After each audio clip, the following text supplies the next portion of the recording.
Mercy Grace Hospital stood as a testament to modern medicine in the heart of Boston's medical district.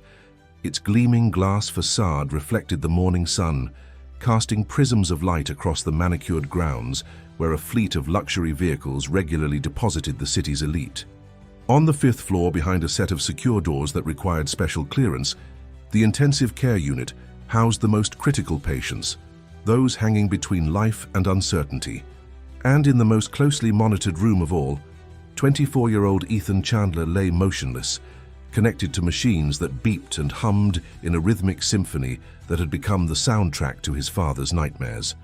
William Chandler, known throughout New England simply as Bill, had built his fortune in biotechnology. His company, Chandler Innovations, had revolutionized medical equipment manufacturing, ironically creating some of the very machines now keeping his only son alive. The sleek monitors, the ventilator with its proprietary software, the neural activity sensors, all bore the Chandler logo in the corner. But for all his wealth and influence, Bill found himself powerless against the injuries his son had sustained in a rare sailing accident 3 weeks earlier. The hospital corridor outside Ethan's room had become Bill's second office. His assistant had arranged for a small conference area where he could continue running his empire while maintaining his vigil. Board meetings occurred via video call, contracts were signed, decisions made, all while his eyes constantly drifted to the door of room 522. Dr. Richard Anderson, chief of neurology at Mercy Grace and the physician personally overseeing Ethan's case, approached with the careful, measured steps of someone accustomed to delivering difficult news. "Mr. Chandler," he began, his voice low, "may I speak with you privately?" Bill nodded curtly, dismissing his assistant with a gesture.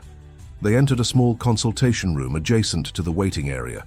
The doctor's face told Bill everything before a single word was spoken. "I've received the results from the latest neurological assessments, Dr. Anderson said, opening a tablet that displayed a series of brain scans. "As you can see, there's been progressive deterioration in neural activity, particularly in these regions." He pointed to areas marked in different colors. "Despite our most aggressive treatments, Ethan's condition is showing signs of regression rather than improvement." Bill stared at the images, his face betraying nothing. "What about the specialist from Johns Hopkins and the experimental protocol we discussed from Switzerland?" Dr. Anderson sighed, removing his glasses. "Mr. Chandler, we've implemented every viable treatment option. The team from Johns Hopkins concurs with our assessment. The Swiss protocol isn't applicable given the specific nature of Ethan's injuries." He paused, choosing his next words carefully. "I believe we've reached a point where we must discuss quality of life considerations and—" "No?" Bill's voice was quiet, but final. "My son stays on full support. Every treatment continues. Every option remains on the table. Sir, I understand this is difficult, but medically speaking, there's nothing more we can—" "There's always something more, Doctor." Bill stood, straightening his immaculate suit jacket. "That's what people without resources say, that nothing more can be done. But I have resources, I have connections, and I will use every last one of them." Dr. Anderson had treated the children of senators, celebrities, and foreign dignitaries. He recognized the look of a man who would not be moved by medical reality. "Of course, Mr. Chandler. We'll continue all current treatments." Bill nodded once, then left without another word. Instead of returning to his makeshift office, he found himself walking directly to Ethan's room. Inside, the rhythmic beeping continued unchanged. Ethan lay still, his athletic frame diminished after weeks of immobility. A ventilator pushed air into his lungs, tubes delivered nutrition, and a dozen monitors tracked every aspect of his bodily functions. Bill approached the bed slowly. For all his commanding presence in boardrooms and economic summits, he felt diminished here. He reached out and touched his son's hand. Cool, unresponsive. "I'm not giving up," he whispered. "Do you hear me, Ethan? Not ever." Outside the door, Nurse Sarah Johnson pretended not to notice as the powerful businessman wiped his eyes before exiting the room. She'd seen enough grief in her 15 years at Mercy Grace to recognize its various disguises. Even wealth couldn't shield someone from this particular kind of pain. Across town, in a very different part of Boston, Olivia Martinez sat at her desk in Ms. Patel's 5th grade class at Franklin Community School, while her classmates chatted excitedly about tomorrow's field trip to Mercy Grace Hospital. Olivia remained quiet, her dark eyes focused on the permission slip in front of her. Unlike her peers, who saw the excursion as a break from routine, Olivia viewed it with curious intensity. "Remember to wear your school t-shirts tomorrow," Ms. Patel called over the noise, "and bring your notebooks. This isn't just fun. You'll be writing reports about what careers interested you."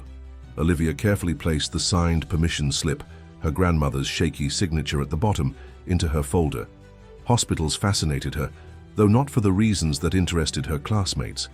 While they marveled at technology and the drama of emergency medicine, Olivia was drawn to something else entirely: the quiet spaces between machines and procedures, the human moments that occurred in sterile environments.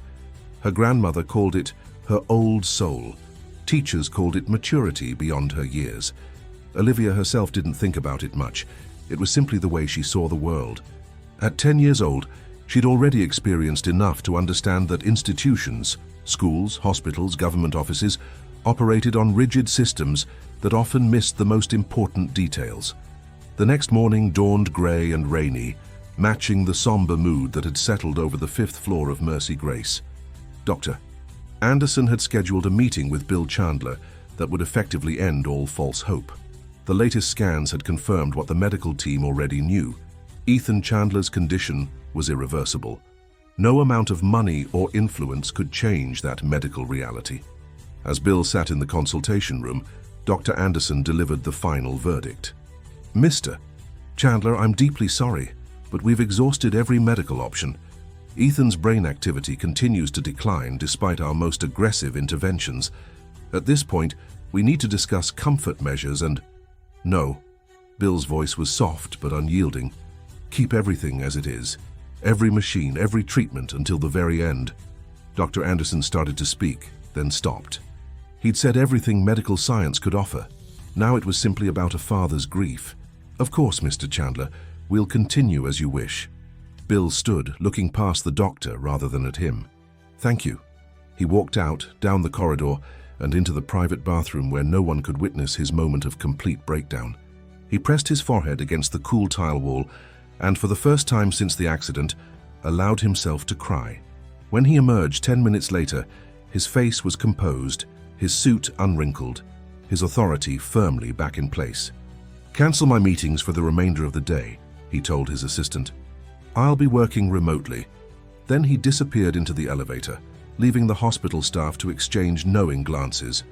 Meanwhile, in the hospital lobby, 25 excited 5th graders from Franklin Community School filed in, their blue school shirts making them look like a small ocean wave flowing through the entrance. Ms. Patel counted heads, making sure no one had wandered off during the bus ride. "Everyone stay with your assigned buddy," she reminded them, "and remember to thank our tour guides." At the back of the group, Olivia stood slightly apart, observing everything with quiet attention. Unlike her classmates who pointed and whispered at the imposing building, she noticed the people, the worried family in the corner, the tired nurse entering her shift, the elderly man being helped into a wheelchair. While the other children were impressed by the building, Olivia saw what happened inside it. As the tour began, a hospital volunteer named Greg led them through carefully selected areas: the emergency department waiting room, but not the trauma bays, the radiology department, where they could see x-rays of broken bones, and the laboratory, where a technician showed them blood cells under a microscope. Throughout it all, Olivia remained at the edge of the group, absorbing details the others missed. When they reached a waiting area on the 2nd floor, 2 doctors in white coats stood nearby, speaking in hushed tones. "Anderson says there's nothing more they can do," one whispered. "Chandler refuses to accept it, keeping the whole 5th floor on edge." "That's the Chandler Air, right?" "The sailing accident." "Yes, restricted ICU. Anderson's about to pull the plug, but the father won't hear of it." Olivia listened without appearing to, her attention seemingly focused on the educational poster about hand washing on the wall. When the group moved toward the cafeteria for their scheduled snack break, she noticed something the others didn't: a service elevator with its doors partially open, a maintenance worker stepping out. While Ms. Patel was busy helping a student who had spilled juice, Olivia slipped away from the group, drawn by an instinct she couldn't explain. She stepped into the elevator just as its doors were closing. Without hesitation, she pressed the button marked 5. The fifth floor of Mercy Grace Hospital operated like a separate universe with its own rules and rhythms. Security protocols were stricter, voices were lower, and emotions ran deeper. As the elevator doors opened, Olivia stepped into a world that felt both clinical and sacred. The air smelled of antiseptic and something else, a heaviness that she recognized from her grandmother's stays in the county hospital. She moved quietly, her sneakers making almost no sound on the polished floor. A nurse's station dominated the center of the floor, but at that moment it stood empty. A shift change, perhaps, or an emergency elsewhere. Whatever the reason, it created the perfect opportunity for Olivia to move undetected down the corridor. She had no plan, no clear objective, only the strange pull she felt toward something unseen. Room numbers passed by, 516, 518, 520. She slowed as she approached 522, noticing the extra security panel beside the door and the small camera mounted above it.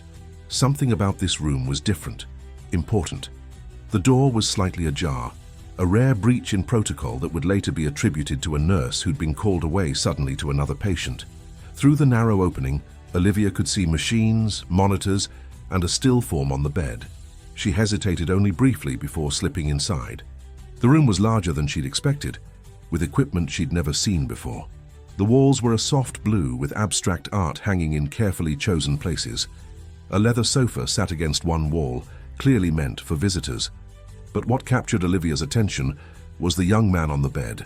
He looked nothing like what she'd imagined based on the whispered conversation she'd overheard. Instead of an old, frail billionaire, she saw someone young, maybe the age of her cousin Miguel, who attended college. His face was partially obscured by the ventilator tube, but she could see that he had been handsome before whatever accident had brought him here. His dark hair contrasted sharply with the white pillow, and his hands, lying motionless on the blanket, showed the remnants of an athletic life, with calluses and a small scar across one knuckle. Olivia approached slowly, not out of fear, but respect. She understood in her instinctive way that she was witnessing something private, yet she felt no inclination to leave. Instead, she did what came naturally. She pulled a chair close to the bed and sat down. For several minutes, she simply observed, taking in the rhythm of the machines and the stillness of their patient. Then, with the directness of a child unencumbered by adult hesitations, she reached out and placed her small hand over his. "Hi," she said softly. "I'm Olivia, but most people call me Liv." She paused as if giving him time to introduce himself. "I know you can't answer. That's okay. Sometimes it's better to just listen." She adjusted her position, settling more comfortably in the chair. "Your room is nice. Much nicer than where my grandma stays when she's sick, but I guess that's because your dad owns the company that makes all these machines. That must be pretty cool, having a dad who builds things that help people." She looked around the room, noting the expensive equipment. "I bet he's really worried about you. Parents are like that, even when they're rich. Maybe especially when they're rich, because they're not used to not being able to fix things." Olivia fell silent for a moment, her eyes taking in the monitors and their steady, unchanged readings. "You know, my teacher, Miss Patel, says that sometimes people get lost inside themselves. Like they're still there, but they can't find their way back. She says they need something to follow, like a voice or a feeling." She squeezed his hand gently. "I think you should try to come back, not because of all these expensive machines or doctors, but because there are people waiting for you. Your dad, for sure, and probably others too. I don't know you, but you look like someone who has friends." She leaned closer, her voice dropping to a whisper. "You have to want to come back, though. All this stuff," she gestured at the equipment, "it can't make you want to. That has to come from you." A sound from the corridor, voices approaching, interrupted her one-sided conversation. Olivia stood quickly, pushing the chair back to its original position. As she moved toward the door, she paused and turned back. "I have to go now. But remember what I said, okay? People are waiting for you. You need to find your way back." She slipped out just as Nurse Johnson rounded the corner, nearly colliding with the woman. "Oh, I'm sorry, I was just—" "You're not supposed to be here," Nurse Johnson said, her surprise evident. "This is a restricted area. Are you lost?" Olivia nodded, falling back on the simplest explanation. "I got separated from my school group. We're on a tour." Nurse Johnson's expression softened. She'd noticed the blue school shirt. The Franklin School Group. They're probably in the cafeteria by now. Come on, I'll take you back. As they walked toward the elevator, the nurse couldn't help but ask, were you in that room? Room 522? Olivia hesitated, then nodded. I'm sorry. The door was open a little. It's okay, Nurse Johnson said, pressing the elevator button, but that's a special patient. Very private. Is he going to get better? The directness of the question caught the nurse off guard. That's not something I can discuss. Patient confidentiality. Olivia accepted this with a nod. Adult rules. She understood those. When they reached the cafeteria, Ms. Patel was in the midst of organizing a search party, her face tight with worry. Olivia, where have you been? We've been looking everywhere. I'm sorry, Ms. Patel, I got lost. Nurse Johnson stepped in. She ended up on the 5th floor somehow. No harm done. I brought her right back. Ms. Patel thanked the nurse profusely, then turned to Olivia with a stern expression. You know the buddy system rules, Olivia. This is exactly why we have them. I'm sorry, Olivia repeated, genuinely contrite about causing worry, if not about her detour. The rest of the tour proceeded without incident. Olivia rejoined her assigned buddy, a talkative girl named Zoe, who barely noticed she'd been missing. As they boarded the bus to return to school, Olivia looked back at the hospital, her eyes drawn to the 5th floor. Something told her that her brief visit to room 522 mattered more than anyone realized. 2 hours later, as the afternoon shift began at Mercy Grace, Nurse Johnson entered room 522 to perform her regular checks. She moved efficiently, recording vitals and adjusting equipment with practiced ease. As she examined the neural activity monitor, she paused, frowning at the display. The readings showed a subtle but distinct change. Nothing dramatic, but definitely different from the pattern that had been consistent for weeks. She double-checked the equipment, ensuring everything was properly connected. Finding no technical explanation, she paged Dr. Anderson.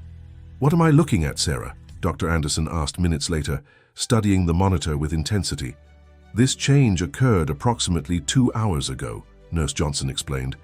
It's subtle, but if you look at the comparative readings from this morning, you'll see the difference in wave patterns here and here. She pointed to specific areas on the screen. Dr. Anderson's eyebrows rose. Interesting. Any environmental changes? Medication adjustments, visitors? No medication changes. Mr. Chandler left around noon. No other authorized visitors. She hesitated. Although what? There was a child, a little girl from a school tour. She somehow ended up on this floor. When I found her, she was just leaving this room. Dr. Anderson looked skeptical. A child? That seems unlikely to have caused any change.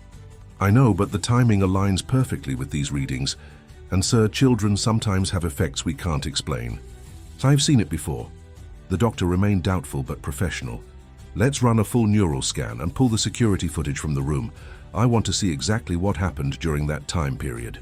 While the medical team scrambled to understand the unexpected change in Ethan's condition, Bill Chandler was in the midst of a contentious board meeting at Chandler Innovations headquarters. His phone, set to silent for all calls except those from Dr. Anderson, suddenly vibrated. He excused himself immediately, stepping into his private office to take the call. Mr. Chandler, this is Dr. Anderson. There's been a development with Ethan. Bill's heart seized. What kind of development? I don't want to overstate this, but we're seeing some changes in neural activity. Very subtle, but definitely present. It's the first change we've seen in weeks. Bill gripped the phone tighter. What does it mean? Honestly, I'm not sure yet. It could be nothing, a random fluctuation, but it could also indicate some form of response. We're running additional tests now. I'll be there in 20 minutes. Bill ended the call and informed his board that the meeting would have to be rescheduled. No explanations offered, none expected. When he arrived at the hospital, Dr. Anderson was waiting with a team of specialists. They spoke in the technical language of neurology, terms like minimal consciousness indicators and autonomic response patterns. But what Bill gathered was simple. Something had changed, something no one could explain. Show me the scans, he demanded. Show me the difference. Side by side, the before and after images revealed subtle but undeniable changes in color patterns, representing brain activity that hadn't been present that morning. What triggered this? Bill asked, his voice steady, despite the emotion threatening to overwhelm him. Dr. Anderson hesitated. We're not entirely sure. There were no medical interventions during that time period, no new treatments or medications. Then what? The doctor exchanged glances with Nurse Johnson. There was an unauthorized visitor. A child from a school tour somehow found her way into Ethan's room. Bill's expression hardened. A security breach in my son's room. A minor one, sir. A young girl, elementary school age. She was alone in the room for approximately 7 minutes before Nurse Johnson found her and escorted her back to her group. I want to see the security footage. Bill's tone made it clear this wasn't a request. Minutes later, in the security office, Bill watched the grainy video. It showed a small figure entering the room, approaching the bed, sitting down and apparently talking to Ethan. The most striking moment came when she reached out and took his hand, a simple human gesture that seemed both ordinary and profound in the sterile environment. There's no audio? Bill asked. The security officer shook his head. The system only records video in the patient rooms, sir. Privacy considerations. Bill watched the footage again. I want to know who she is, which school, her name. Everything. Dr. Anderson looked uncomfortable. Mr. Chandler, while I understand your interest, there are privacy concerns regarding a minor. My son shows the first positive change in weeks, immediately after this child visits him, and you're talking to me about privacy concerns. Bill's voice remained level, but his eyes flashed. Find her. Today. As the hospital administration scrambled to identify the mysterious young visitor, Olivia sat at her desk at Franklin Community School, completing her assigned report about the hospital tour. Unlike her classmates, who wrote about the exciting medical equipment or the gross things they'd seen in the laboratory, Olivia's report focused on the people she'd observed, the worried family in the lobby, the tired nurse, and, without specifically identifying him, the young man in room 522.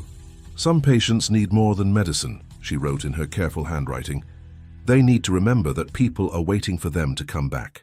Ms. Patel, reading over her shoulder, smiled at the unusual insight. That's a lovely thought, Olivia. Is that something you learned on the tour? Olivia nodded. Sort of. I just figured it out while I was there. As the school day ended and children spilled out into the afternoon sunshine, a black luxury SUV pulled up across the street from Franklin Community School. Inside, Bill Chandler watched the exit, a photograph from the security footage in his hand. He had no plan beyond finding the child who had somehow reached through to his son when an army of specialists could not. He didn't know what he would say to her, or what he expected from the encounter. He only knew that for the first time in weeks, he felt something he'd almost forgotten. Hope. Bill Chandler was accustomed to efficiency. Throughout his career, obstacles had been systematically identified and removed, problems solved with surgical precision. Yet as he sat in his vehicle watching children stream out of Franklin Community School, he felt oddly unprepared. What exactly was he planning to do? Approach a child he'd never met? Introduce himself as the father of a comatose young man she'd visited without authorization? Even for someone of his influence, this situation required delicacy. He watched as teachers shepherded lines of younger children to waiting buses and parents collected others. The fifth graders, deemed old enough for some independence, exited in clusters of friends. Bill scanned each group, comparing faces to the security image he held. Finally, near the end of the exodus, he spotted her, walking alone, a worn backpack slung over one shoulder, her blue school shirt partially covered by a too large gray sweater. Without consciously deciding to move, Bill found himself exiting the SUV and crossing the street. He approached carefully, aware of how this might appear to onlookers, a strange man in an expensive suit approaching a schoolchild. He stopped at a respectful distance. "Excuse me," he said, his voice gentler than the one he used in boardrooms. "You visited Mercy Grace Hospital today, didn't you?" Olivia looked up, her dark eyes immediately assessing him with that uncanny perception that had unsettled teachers since kindergarten. She nodded. "Yes, sir. With my class." Bill hesitated, suddenly unsure how to proceed. "My name is William Chandler, Bill. I believe you visited my son today." "At the hospital." Understanding dawned in her eyes. "Room 522, she said simply. "Yes." Her directness caught him off guard. "I wanted to talk to you about that. Would you mind sitting down for a minute? Maybe over there." He gestured toward a bench at the edge of the schoolyard, in plain view of the remaining teachers and students. Olivia considered him for a moment, then nodded. "Okay, but I need to catch the city bus in 15 minutes. My grandmother worries." They walked to the bench and sat, an unusual pair, the powerful businessman and the solemn child, separated by a careful distance. "You weren't supposed to be in that room," Bill began, not accusingly but stating a fact. "I know, I'm sorry about that." Olivia adjusted her backpack on her lap. "The door was open a little. I didn't touch any of the machines." "The nurse said you spoke to my son and held his hand." Olivia nodded again. "Yes, he looked like he needed someone to talk to him, like a real person, not just doctors." The simplicity of her explanation caught Bill off guard. For weeks he'd been surrounded by medical terminology, probability statistics, and careful euphemisms. This child's straightforward perception felt like a splash of cold water. "What did you say to him?" he asked.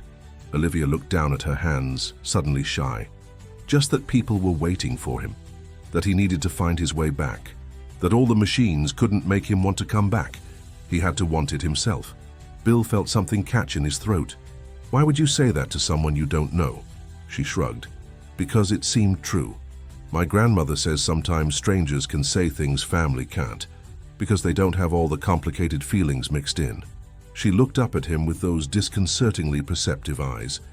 "Is your son any better?" Bill weighed how much to share with this child. "There was a small change after your visit. Very small. But the doctors are interested." Olivia nodded as if this confirmed something she already knew. "That's good. Sometimes people just need reminding." "Reminding of what?"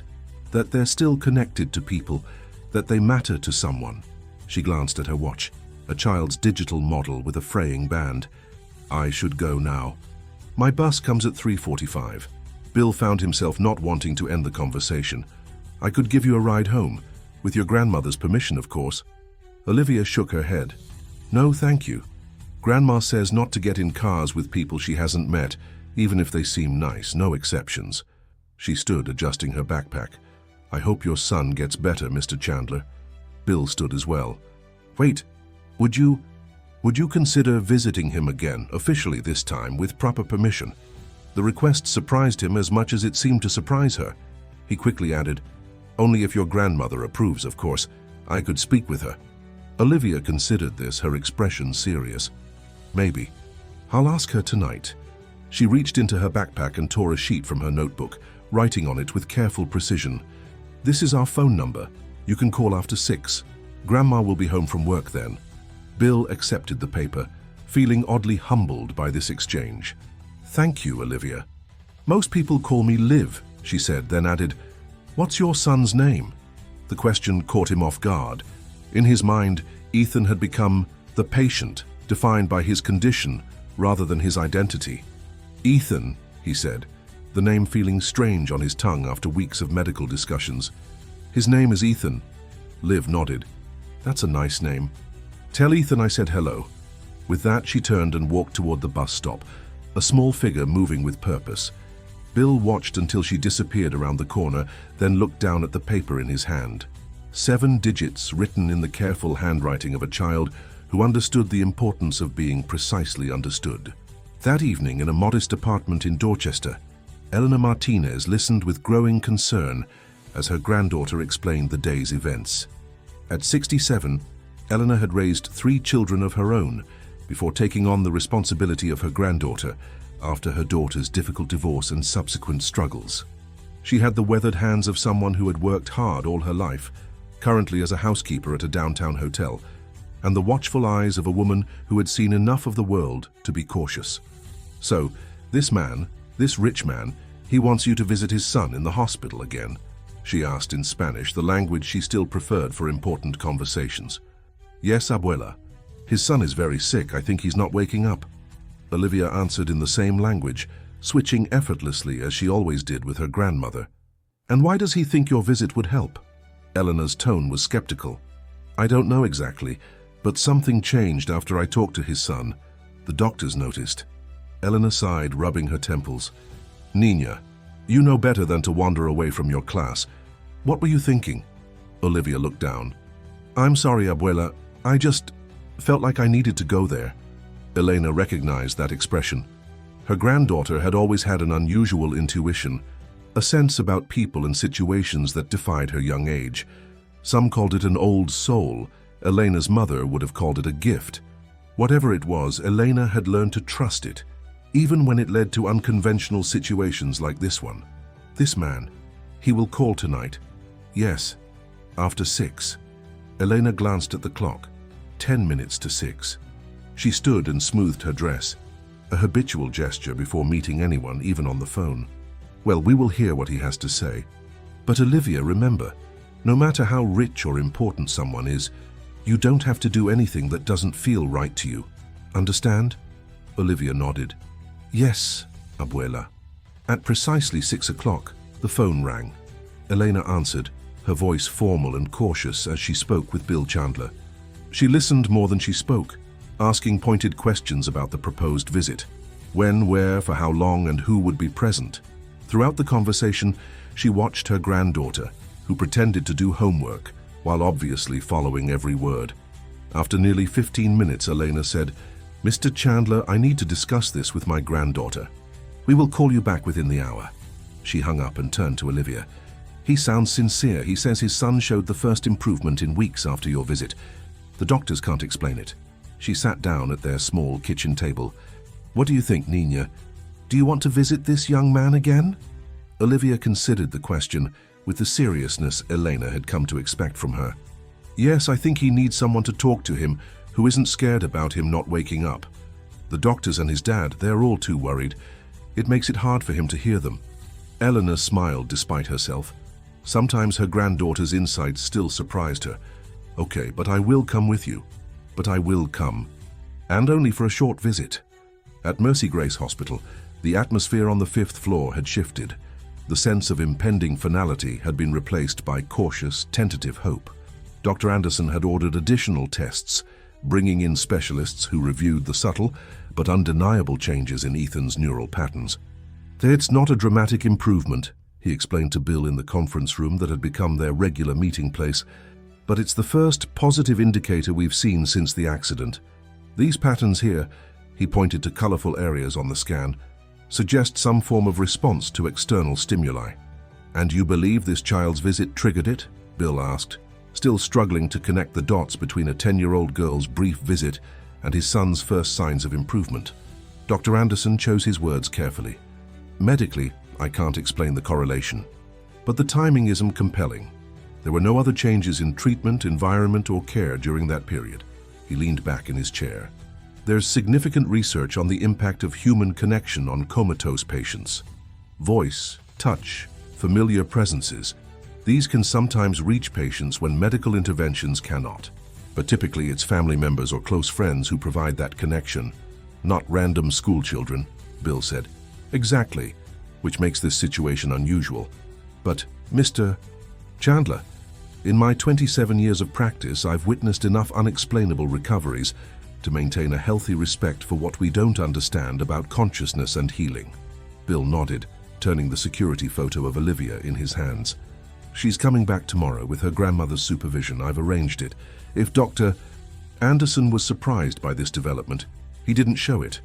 I'll make sure the nursing staff is prepared, and I'd like to monitor Ethan's responses during the visit, if that's acceptable." "Of course." Bill stood, straightening his jacket in a habitual gesture. "Doctor, if there's actual improvement, what does that mean for Ethan's prognosis?" The question hung in the air, loaded with a father's desperate hope. Dr. Anderson met his gaze directly. "Let's not get ahead of ourselves, Mr. Chandler. What we've seen is a minor change in neural activity. It's significant only because there had been no change at all for weeks. The path from here, if there is one, would be long and uncertain." Bill accepted this with a nod, but as he left the conference room, his step was lighter than it had been in weeks. In his luxury penthouse overlooking the Charles River, he found himself doing something he hadn't done since the accident. He opened Ethan's social media pages. For weeks, he'd avoided these digital remnants of his son's vibrant life, finding them too painful to view. Now, he scrolled through images of Ethan sailing, graduating from college, traveling with friends. He lingered on a photo from last Christmas, Ethan laughing, an arm slung casually around his father's shoulders. Bill had always been careful about maintaining public appearances, but in private, his relationship with his son had been surprisingly close. After his wife's departure when Ethan was 12, Caroline had found family life too constraining for her artistic ambitions. Father and son had formed a tight unit. Despite his demanding career, Bill had made time for sailing trips, college visits, and regular dinners, where they discussed everything from business ethics to Ethan's rotating cast of girlfriends. The accident had occurred during what should have been a routine solo sail, something Ethan had done countless times. A sudden storm, an equipment failure, and within hours, Bill's world had collapsed to the size of a hospital room. Now, for the first time, he allowed himself to imagine a future where Ethan might recover. It was a dangerous hope, he knew. But after weeks of preparing for the worst, even this small possibility felt like oxygen to a drowning man. The next morning, Bill arranged for a car to pick up Olivia and her grandmother. He considered going himself, but decided against it. His presence might add pressure to an already unusual situation. Instead, he waited at the hospital, pacing the corridor outside Ethan's room while Dr. Anderson made final preparations. "We'll monitor all vital signs and neural activity throughout the visit," the doctor explained. "Nurse Johnson will be present, but she'll remain unobtrusive." Bill nodded, checking his watch for the 5th time in as many minutes. When the elevator doors opened, revealing Olivia and an older woman who could only be her grandmother, Bill felt an unexpected surge of emotion. He composed himself quickly and stepped forward to greet them. "Mrs. Martinez, thank you for coming. And Olivia, Liv, thank you." Elena Martinez assessed him with the same perceptive gaze her granddaughter possessed. She extended her hand formally. "Mr. Chandler, my granddaughter has explained the situation. I hope her visit can help your son."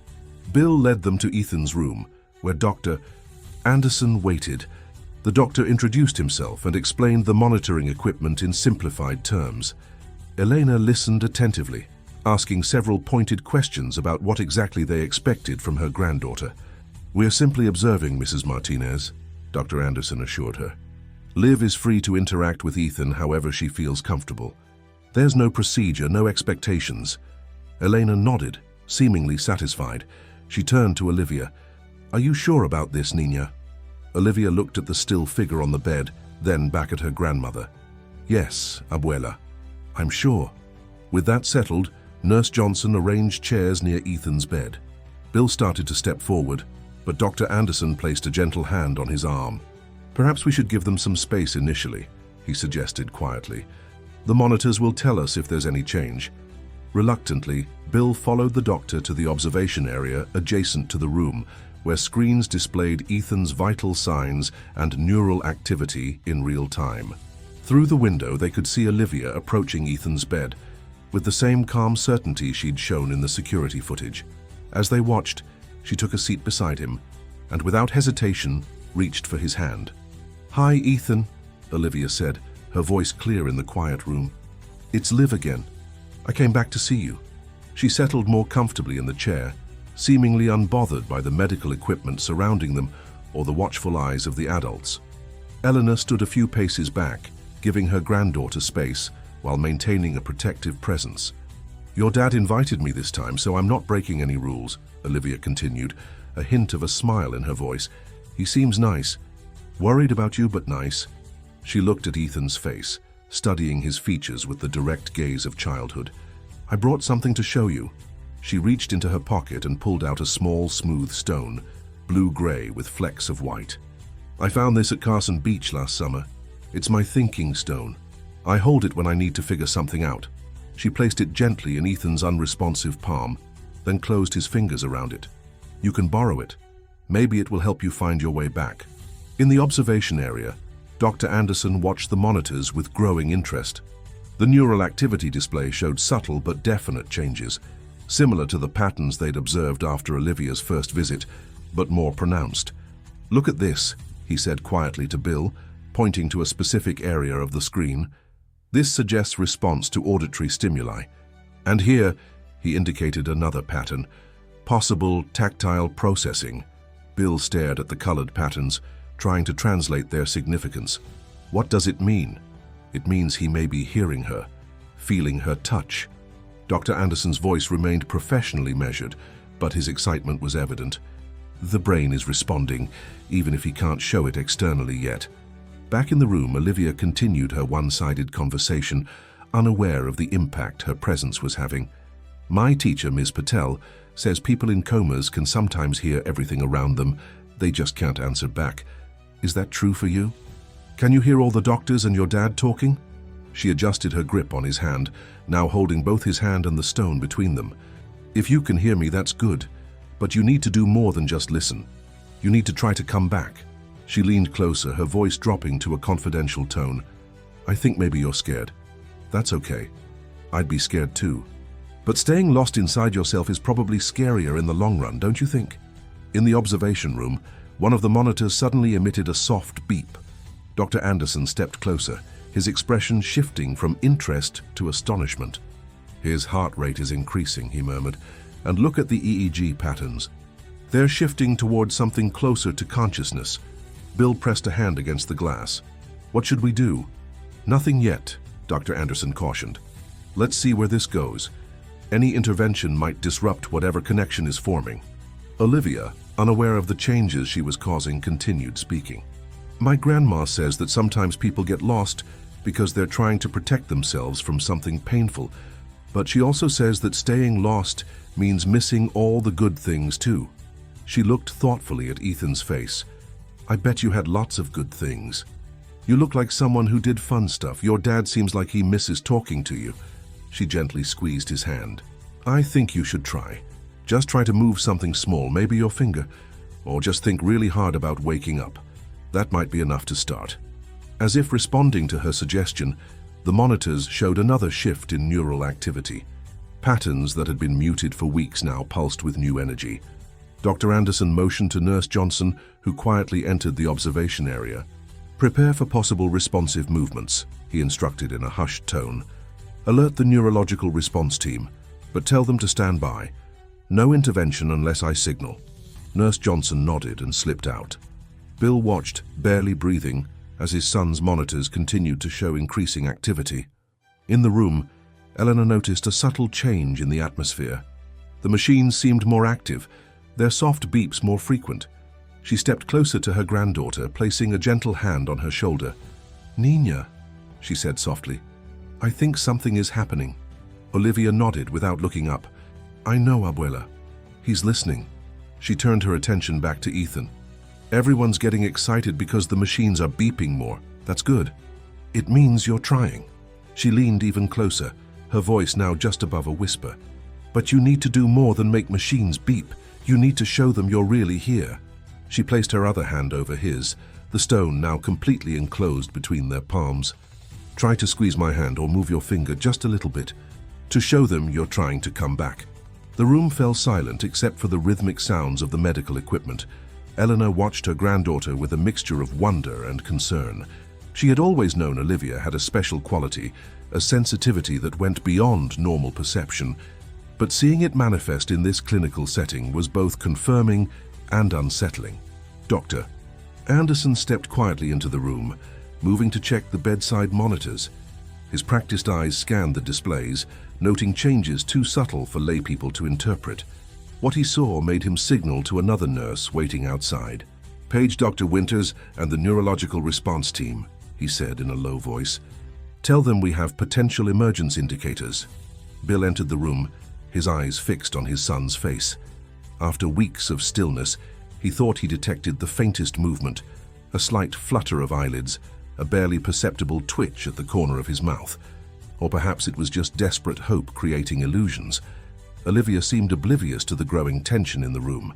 She continued talking to Ethan in a calm, matter-of-fact voice. Your dad is here now and some doctors. They're all watching the machines instead of you. But I'm watching you. I can see you're trying. And then it happened. So subtle it might have been missed if not for Olivia's gasp. Ethan's index finger moved. Not a reflex, not a random spasm, but a deliberate curling motion against Olivia's palm. He moved, she exclaimed, looking up at the adults with bright eyes. He squeezed my hand. Dr. Anderson was at the bedside in an instant, checking vitals and response indicators. Ethan? Ethan, can you hear me? He asked, his professional voice carrying an unusual edge of excitement. If you can hear me, try to squeeze again. Bill stood frozen, afraid to hope, afraid not to. Son, he managed, his voice cracking. For several agonizing seconds, nothing happened. Then, slowly, deliberately, Ethan's finger moved again, a definite response to the request. Dr. Anderson immediately began a standard neural response assessment, asking for specific finger movements that might indicate consciousness rather than reflex. To everyone's amazement, Ethan responded, weakly, inconsistently, but unmistakably. Get the full team in here, Dr. Anderson ordered, no longer bothering to keep his voice down, and prep for extubation assessment. Eleanor gently pulled Olivia back from the bed as medical personnel began streaming into the room. Come, Nina, we need to let the doctors work now. Olivia reluctantly released Ethan's hand, carefully retrieving her stone before stepping away. He's coming back, she said with absolute certainty. He heard me. In the corridor outside, Eleanor and Olivia waited as the medical team worked. Bill paced nearby, occasionally stopping to glance through the window into Ethan's room, where a team of specialists now surrounded the bed. After what seemed like hours, but was actually less than 40 minutes, Dr. Anderson emerged, his face bearing the carefully controlled expression of a physician who didn't want to overpromise. Mr. Chandler, he began, Ethan is showing definite signs of emerging consciousness. It's early, and I don't want to create unrealistic expectations, but these are the most positive indicators we've seen since the accident. Bill gripped the doctor's arm. Is he waking up? In a manner of speaking, yes, he's responding to stimuli, following simple commands, showing purposeful movement. These are all signs of what we call emergence from a minimally conscious state. Dr. Anderson glanced at Olivia, who was listening intently. It's quite remarkable, actually. The timing of these changes correlates exactly with the visits. Bill turned to look at Olivia and her grandmother. Thank you, he said, the words utterly inadequate for what he was feeling. I don't understand how, but thank you. Elena nodded formally. God works in ways we don't always understand, Mr. Chandler. She placed a protective arm around Olivia's shoulders. My granddaughter has always had a special gift for reaching people. Olivia looked up at the adults. Can I see him again before we go? To say goodbye? Dr. Anderson hesitated. He's undergoing some procedures right now that require privacy. But perhaps tomorrow? If your grandmother agrees? Eleanor looked at her granddaughter's hopeful face and nodded. For a short visit, yes. Bill insisted on driving them home himself, despite his assistant's offers to arrange a car service. The ride to Dorchester was quiet, each passenger lost in their own thoughts about the day's events. When they arrived at the modest apartment building, Bill turned to Elena. Mrs. Martinez, I don't know how to thank you and Olivia adequately. If there's anything you need, Elena raised a hand to stop him. Mr. Chandler, we didn't do this for reward. Olivia felt she needed to help, and I allowed it, that's all. Her dignity and directness reminded him strongly of her granddaughter. Of course. But still, if there's ever anything, thank you for the offer. We will see you tomorrow for the visit. As they exited the car, Olivia turned back. Mr. Chandler, tell Ethan I said the hard part is done. Now he just needs to keep going. Bill nodded, unable to speak around the lump in his throat. He watched them enter their building before driving away, his mind racing with possibilities and plans. The next morning, Mercy Grace Hospital buzzed with the news of Ethan Chandler's remarkable improvement. Medical staff spoke in hushed, excited tones about the case that had defied expectations. By the time Bill arrived for his usual morning visit, he found Dr. Anderson waiting with unprecedented optimism. He's continuing to show improvement, the doctor reported. We've successfully removed the ventilator. He's breathing on his own, responding to verbal commands, and showing signs of visual tracking. Is he conscious? Aware? Bill asked, hardly daring to believe the rapid change. Not fully, not in the way you and I understand consciousness, but he's transitioning from a minimally conscious state to what we might call emerging consciousness. He's not speaking yet, and his movements are limited, but the trajectory is extremely positive. Dr. Anderson led Bill to Ethan's room, where the most dramatic change was immediately evident. The ventilator was gone, replaced by a simple oxygen cannula. Ethan's eyes were closed, but his breathing had the natural rhythm of sleep rather than the mechanical precision of life support. "Can he hear me?" Bill asked, approaching the bed. "Almost certainly, yes. I encourage you to speak to him normally."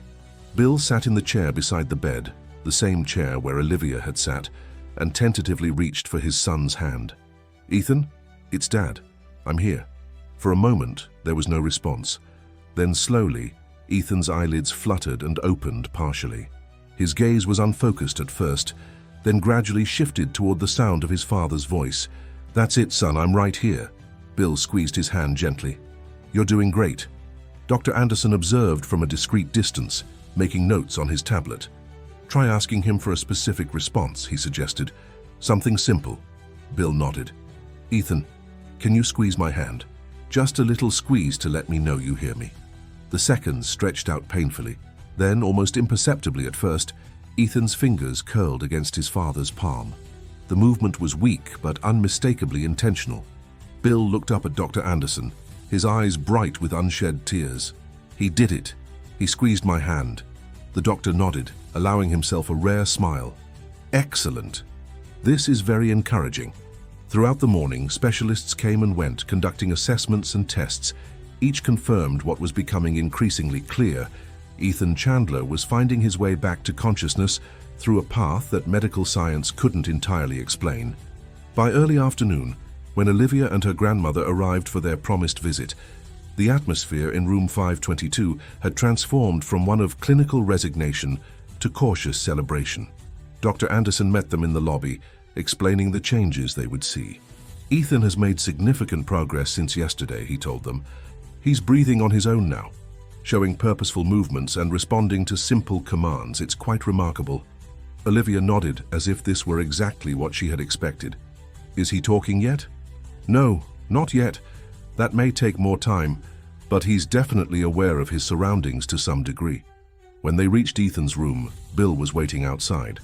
He greeted Elena formally, then knelt to Olivia's eye level. "Liv, I don't know how to thank you. The doctors say Ethan is getting better. Much better." Olivia smiled. "I told you he would. He just needed to remember how to find his way back."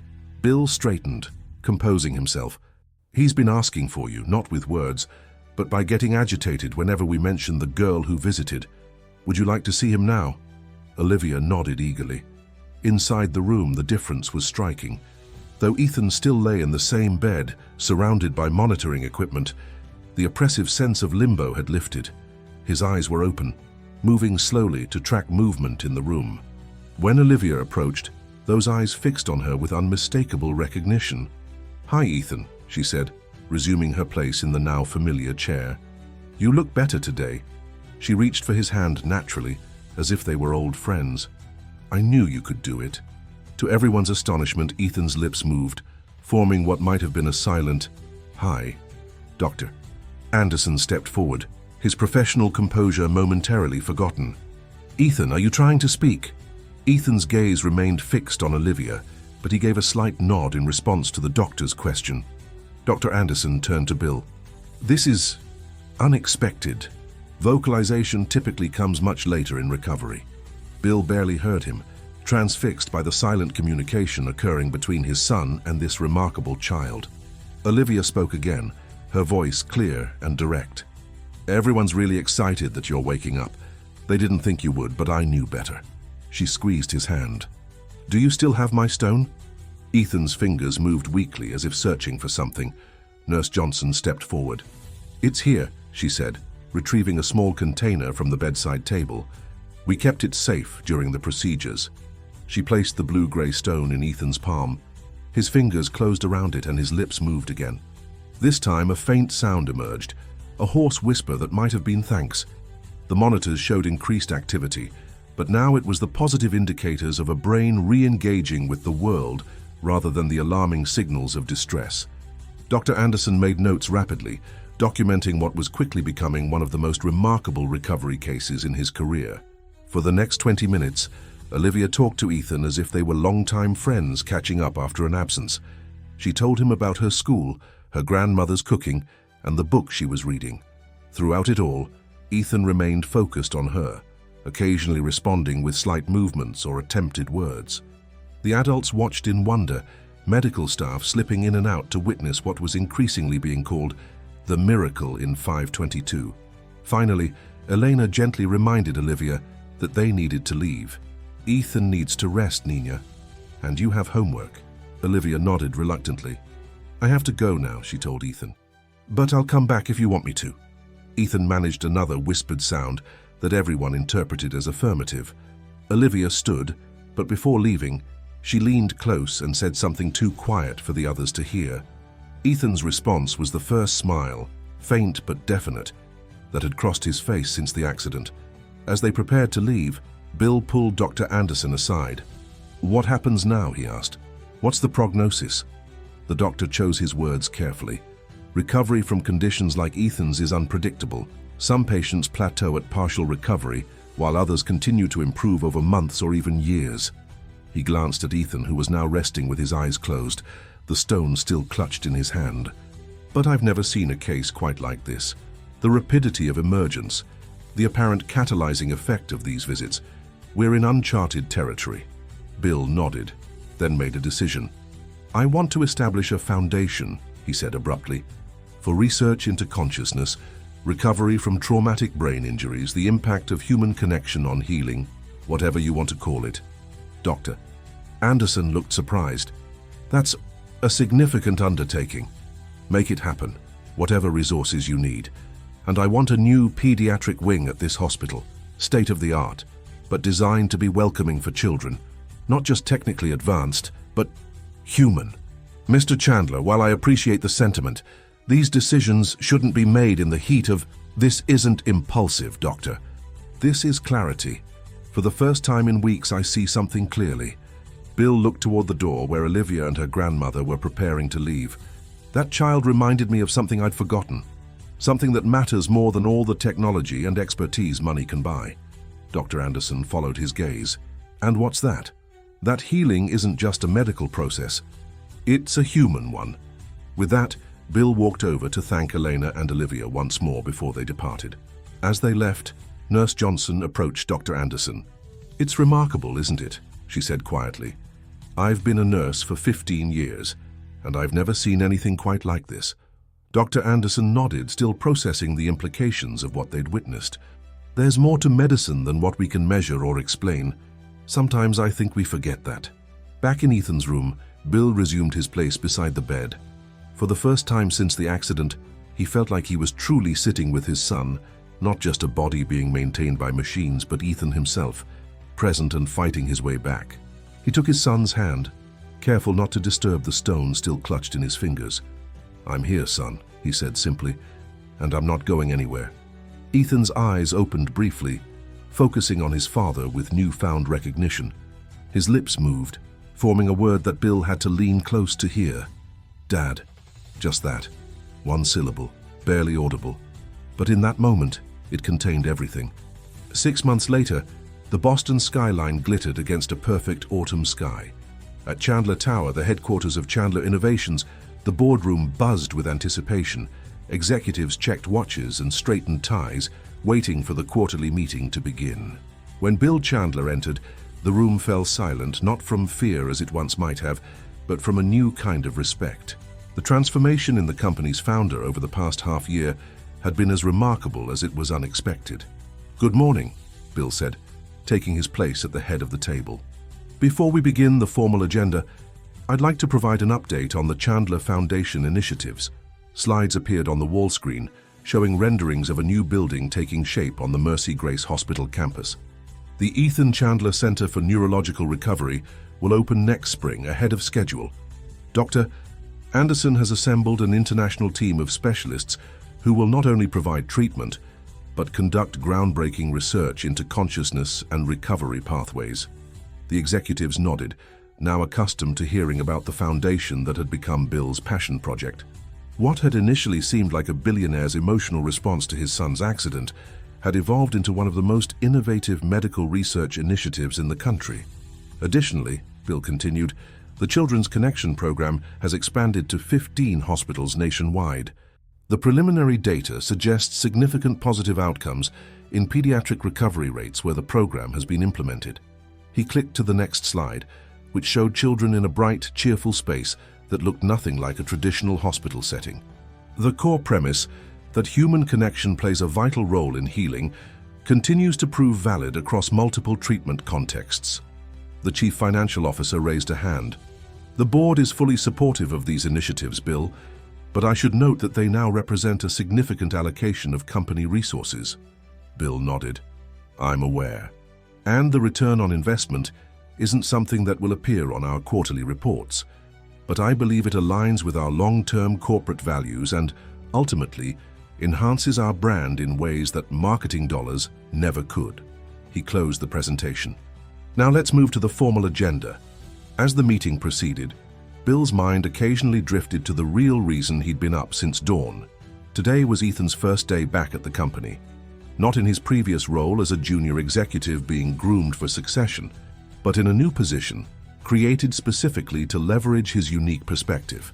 After the meeting, Bill took the private elevator to the 15th floor, where the foundation offices occupied what had once been executive suites. When the doors opened, he was greeted by the sight of his son standing at a large touchscreen display, demonstrating something to a small group of staff members. At 25, Ethan Chandler still bore subtle signs of his ordeal. A slight hesitation in his speech when tired, occasional physical therapy sessions to maintain mobility on his left side. But to anyone who hadn't known him before, these might simply appear as quirks rather than lingering effects of a traumatic brain injury. And the interactive elements here allow patients to communicate even when verbal skills are compromised, Ethan was explaining, manipulating the display to show a patient interface. We've tested it with 3 different age groups, and the engagement metrics are consistently strong. He looked up as his father approached. Dad, perfect timing. We were just reviewing the new patient communication system, Bill observed with quiet pride. In the months of recovery, Ethan had discovered a new purpose, using his experience to transform how rehabilitation technologies were designed. His unique perspective as both a patient and a business insider had proven invaluable to the Foundation's work. Looks impressive, Bill said, examining the interface. How did the focus groups respond? Overwhelmingly positive, especially the teenage group, which has historically been the most resistant to engagement tools. Ethan dismissed the staff with a friendly nod, then turned to his father. Ready for lunch? There's someone meeting us who's been looking forward to it all week. Bill smiled. Wouldn't miss it. They took Bill's private car service to a restaurant in the South End, not one of the exclusive establishments where Bill had once conducted business lunches, but a family-owned place with cheerful decor and reasonable prices. Inside, Elena Martinez was already seated at a corner table, elegant in a simple blue dress. Beside her, Olivia, now 11 and in 6th grade, waved excitedly when she spotted them. Ethan, Mr. Chandler, she called, standing to greet them. The monthly lunches had become a tradition, one that all 4 participants cherished for different reasons. As they settled around the table, Olivia immediately launched into updates about school, her science project, and the book she was reading. Throughout her enthusiastic recounting, Ethan listened with the same focused attention she had once shown him during those critical hospital visits. So, Ms. Patel says I should consider applying to the Science Magnet program for 7th grade, Olivia concluded. But I'm not sure yet. Eleanor smiled fondly at her granddaughter. Liv has many options to consider. Her grades have been exceptional this year. What went unmentioned was the educational trust Bill had established, ensuring that Olivia would have access to whatever educational opportunities suited her talents, from private school to college and beyond. It wasn't charity. Bill considered it an investment in potential, and it had been structured in a way that preserved Elena's dignity and authority as Olivia's guardian. The science program is excellent, Ethan said, but follow what interests you most. That's where you'll make the biggest impact. Olivia nodded thoughtfully. I'm still figuring it out. I like science, but I also like working with people. She turned to Bill. How's the new children's wing coming along? Is it still going to open in the spring? Bill smiled at her directness, a quality that had never diminished with familiarity. Right on schedule. In fact, we'd like you to be part of the opening ceremony, if you're willing. Olivia's eyes widened. Me? What would I do? Just be yourself, Ethan said. The whole concept of the wing was inspired by you, after all. It was true. The Olivia Martinez Pediatric Wing, named despite Elena's initial reluctance, had been designed around principles that Olivia herself had articulated in her childlike wisdom, that hospitals needed to feel less scary, that patients needed to be seen as people rather than collections of symptoms, and that healing happened through connection as much as through medicine. After lunch, Ethan suggested a walk through the nearby park. As they strolled along the path, Olivia and Elena moved ahead, giving father and son a moment of privacy. "How was your first morning back?" Bill asked. "Truthful assessment." Ethan considered the question. "Good. Different than I expected. My perspective has changed so much that it sometimes feels like I'm doing an entirely new job rather than returning to an old one." "In many ways, you are." Bill watched his son's steady gait, a victory won through months of grueling physical therapy. "The company is different too. We're different." Ethan nodded. "For the better, I think." He glanced ahead at Olivia, who was pointing out something to her grandmother. "I had a dream about it last night, about being in the hospital. Not a nightmare, just remembering." Bill waited, allowing his son the space to continue in his own time. "I could hear everything, you know. Not all the time, but more than the doctors thought. I heard you refusing to give up. I heard the specialists they brought in. I heard the nurses talking when they thought I couldn't. And Olivia, do you remember her visits?" Ethan smiled. "That's the clearest part. This voice, this completely unfamiliar child's voice, cutting through all the medical terminology and adult caution, just talking to me like I was a person, not a case or a patient or a tragedy." He paused. "She told me people were waiting for me, that I needed to find my way back." "She told me the same thing," Bill said quietly, "after that first unofficial visit." They watched as Olivia skipped ahead on the path, her energy seemingly boundless. "She was right," Ethan continued. "I was lost somewhere, not consciously choosing to stay away, but adrift."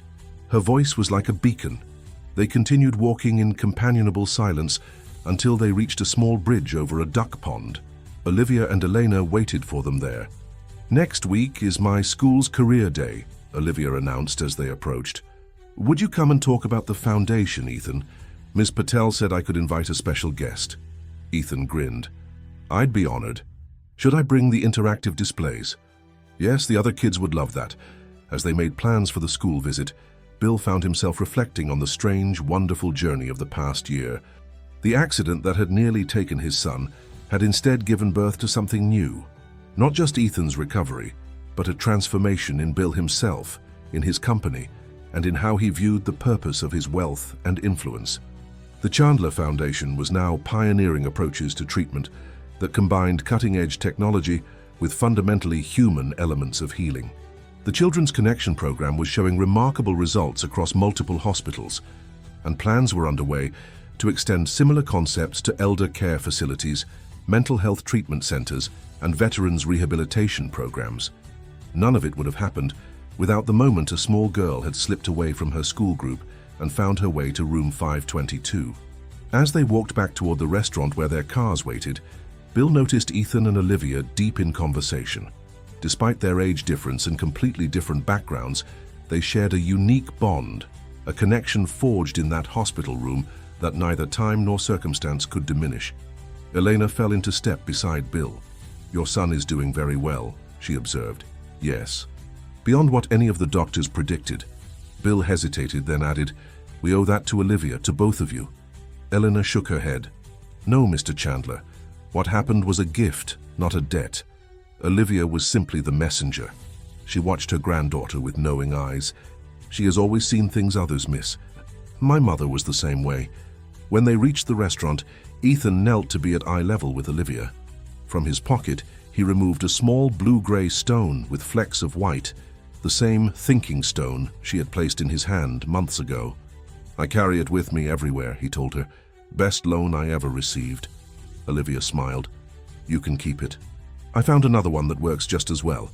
As they said their goodbyes, Bill arranged for his driver to take Elena and Olivia home. Before they left, Olivia turned to him with her characteristic directness. "Mr. Chandler, is it okay if I bring a friend to see the new children's wing sometime, before it opens? His little brother is sick, and I told him about how it's going to be different from regular hospitals." "Of course," Bill replied without hesitation. "Any time. Just let me know when." On the drive back to Chandler Tower, father and son sat in comfortable silence for several minutes. Finally, Ethan spoke. "You know, all the medical technology, all the specialists, all the resources you threw at my recovery, they were necessary. I wouldn't be here without them." He turned to look at his father. "But they weren't sufficient. It took a 10-year-old girl with no medical training to provide the missing piece." Bill nodded. "The human connection." "Exactly. All the machinery in the world can't replace that."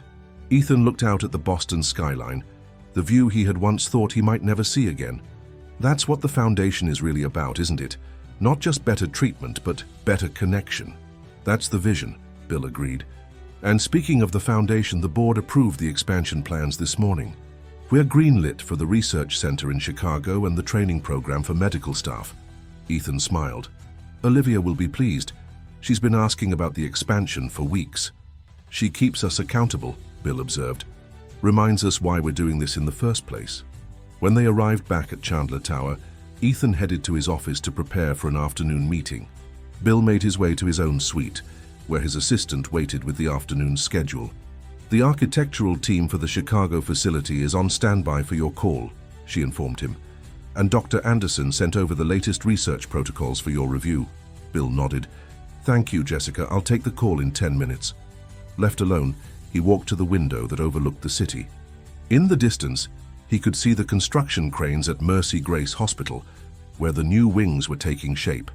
In a few months, the Olivia Martinez Pediatric Wing would welcome its first patients, children who would benefit from a healing approach that balanced medical excellence with human connection. On his desk sat a framed photograph, not of corporate achievements or business milestones, but of 4 people at a restaurant table: himself, Ethan, Elena, and Olivia, all smiling at the camera during one of their monthly lunches. Beside it was a small plaque with an inscription that would soon appear in bronze at the entrance to the new pediatric wing. Sometimes, a simple gesture awakens what no one knew was still alive. Bill touched the plaque briefly, then turned to prepare for his call. Outside his window, Boston continued its busy afternoon rhythm, unchanged in its essentials, yet somehow transformed in his perception. The world was the same, but his place in it, his purpose within it, had been fundamentally altered by a child who had followed her instincts down a hospital corridor and into a room where hope had been dying. In that simple action had been born not just Ethan's recovery, but a ripple effect that would touch countless lives through the work of the foundation. Later that evening, Bill received a text message from Ethan. "Career Day presentation ready. Liv approved the final slides via video call. She's added her own expert consultant notes." Bill smiled at the image attached, a slide with Olivia's handwritten suggestions in the margins. He typed back, "Perfect, the expert has spoken." Across town, in their modest Dorchester apartment, Olivia sat at the kitchen table, homework spread before her. Her grandmother moved about the kitchen, preparing dinner and occasionally helping with a difficult question. Neither of them could have imagined a year earlier how their lives would intertwine with one of Boston's wealthiest families, yet the connection felt natural now, not based on obligation or gratitude, but on genuine mutual respect. On Olivia's desk sat a new thinking stone, similar to the one she had given Ethan, but with its own unique pattern of white flecks against the blue-gray background.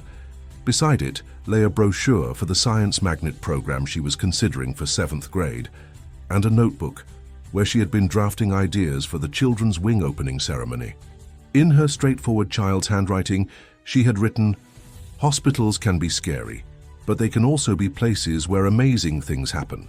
Sometimes people just need to be reminded that they're not alone, that someone is waiting for them to find their way back." Simple words that had sparked a revolution in how one hospital and soon many more approached the complex journey of healing. Outside, the autumn evening settled over Boston, painting the sky in shades of gold and amber.